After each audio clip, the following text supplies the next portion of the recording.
Alright guys, welcome to today's video. In this one I'm going to be speaking about how I'm currently approaching my own training and how, if I want to, I'm pretty much able to train every single day. Now this method pretty much applies to all different training systems, but is particularly useful if you're going for skill acquisition, so something like martial arts that I do, over purely aesthetics. So sporting activities essentially where your main goal of why you're doing what you're doing, whatever that is to improve in that activity. And I've mentioned in previous videos about how I believe in making that your North Star. Any activities you're doing should be in support of that main North Star goal, with the ruthless disregard of anything that pulls away from that. Now this is quite a controversial opinion, and I heard the trainer Faraz Zahabi speaking about this and then kind of realized through my own training I'd been sort of doing this just automatically without really realizing it. And that is that you don't want to be sore the next day after you've trained. So the theory is that if you're sore after your training session, it means you essentially overdid it. Now I know this flies in the face of conventional wisdom, but I do personally believe a lot of that stuff is misguided, as I'm going to explain in this video. As I mentioned, this is something that I sort of had been unconsciously doing, but then over time I realized that it had really worked in my favor, so I hope it will be useful for you guys as well. Now there's something called the rate of perceived exertion, and it's essentially a way of estimating the level of intensity of exercise based on how the person doing it feels. To illustrate, we can look at an approach which lends itself perfectly to skill development, which is what we're pursuing in martial arts training. Now the way this works is essentially doing as many perfect repetitions of an exercise that you're doing and then stopping once you start to notice that the form becomes compromised due to fatiguing muscles. Either that or performing for a certain time period where you're still 80 to 90% capable throughout that whole workout. So with this method, you're not actually doing your maximum amount of any given exercise, rather you're doing about 60 to 70% of your max and then stopping. If you went to your 100% max, then this naturally entails that you should be out of action for days afterwards as your body recovers until you're able to do the same thing again. Now we can use a conventional example here in terms of doing dips, for instance. So say if the maximum amount of dips you knew you could do was 10 dips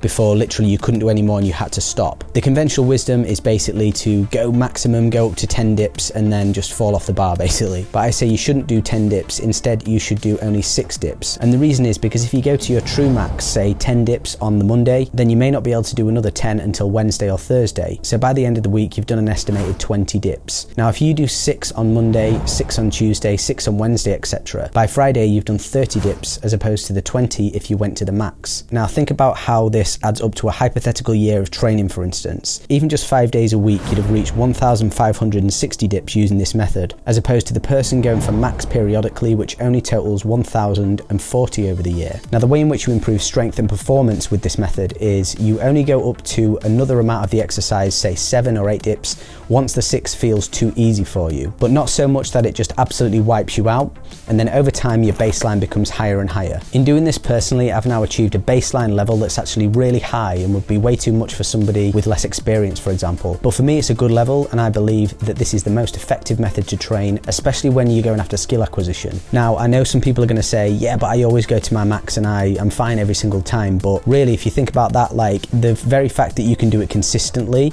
means that you didn't actually go to your max, because the true max entails that you shouldn't be able to do it again without sufficient recovery time. The conventional wisdom is to just go into max effort without any consideration about what the person's actually training for. And this is why I'm not a fan of those motivational videos where people just shout at you, because that's what they're always about. Now obviously it's great to challenge yourself, but that's generally not the most effective method and is more based upon some kind of like machoism and pride, which has become this kind of paradigm that's been generally accepted without much investigation and then has just been kind of repeated and parroted by everybody else. But it simply doesn't matter how many people repeat something, it doesn't make it any more valid if it's simply not the most effective method. So the people that fall into this kind of like hard work above all mentality really need to ask themselves kind of, do you actually want to get good?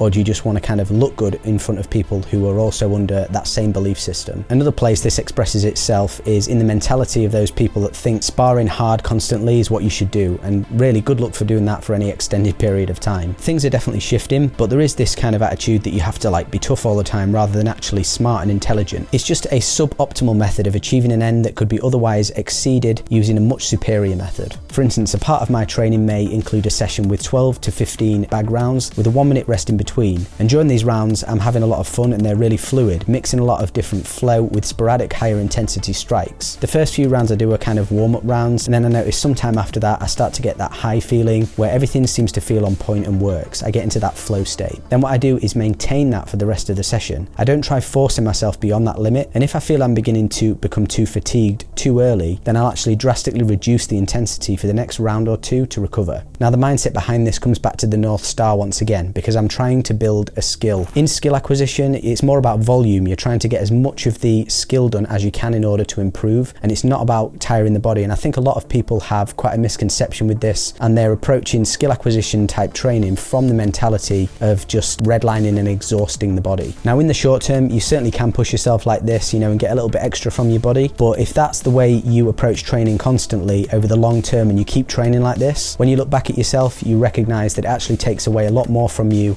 than it gives. So what I'm saying here is it's more about long-term thinking. Now I've been able to do this and train for many years and not get any injuries. I don't have any injuries or any niggling pains or anything, and I'm still improving to this day as well. I certainly have the capacity to push myself further and do say longer and more intense sessions, but I recognize that if I did that, then my training sessions the next days during the week would be inferior, and again that takes away from the skill acquisition. This is why it requires some foresight and planning, so knowing what you're actually aiming for, because without that understanding it's way too easy to just get lost within the training session and end up going really hard, because of course that feels really good to do. Using this approach allows me to do the same thing or something very similar day after day after day, and I could do it 7 days a week if I wanted to. And another important thing is that it's way more enjoyable using this approach as well. It's much more fun just expressing yourself and having fun during your training sessions. And also I've not noticed any decline, as I mentioned, in performance over the years, which is another massive benefit. Now people will say something like, yeah, but I just love to train so much, I just want to do it more and more, which I completely understand because I'm exactly the same.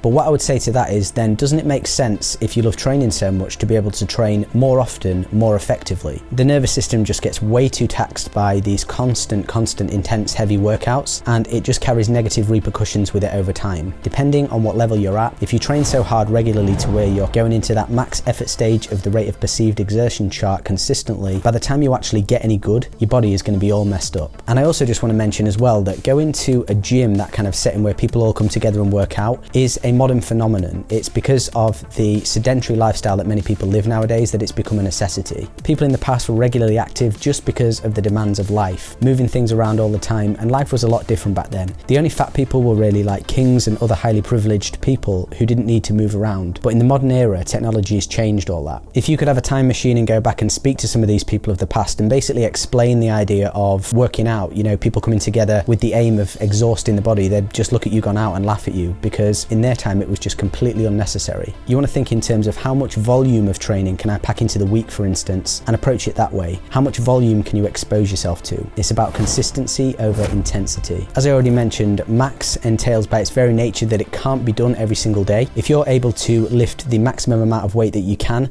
for 2 repetitions, the very fact that you could do 2 means it wasn't your max. And this is the same with all the different modalities I utilize as well. So for conditioning, for instance, I'll get to a level and I'll maintain that, and then I will cut it, even if I still feel I have the energy to do more, which I understand is a really difficult thing to do, especially when you're enjoying yourself. But think about delaying that gratification and think bigger, because then you can come back tomorrow and be on point once again. And using this approach consistently will naturally make it much easier to enter into that flow state. And I actually have a video about flow states coming out soon as well, because this has been a topic that a lot of people have requested, so watch out for that one soon. I'm hoping it's going to be really beneficial for you guys. All right, thanks very much guys. Please follow me on social media, and I will see you next time.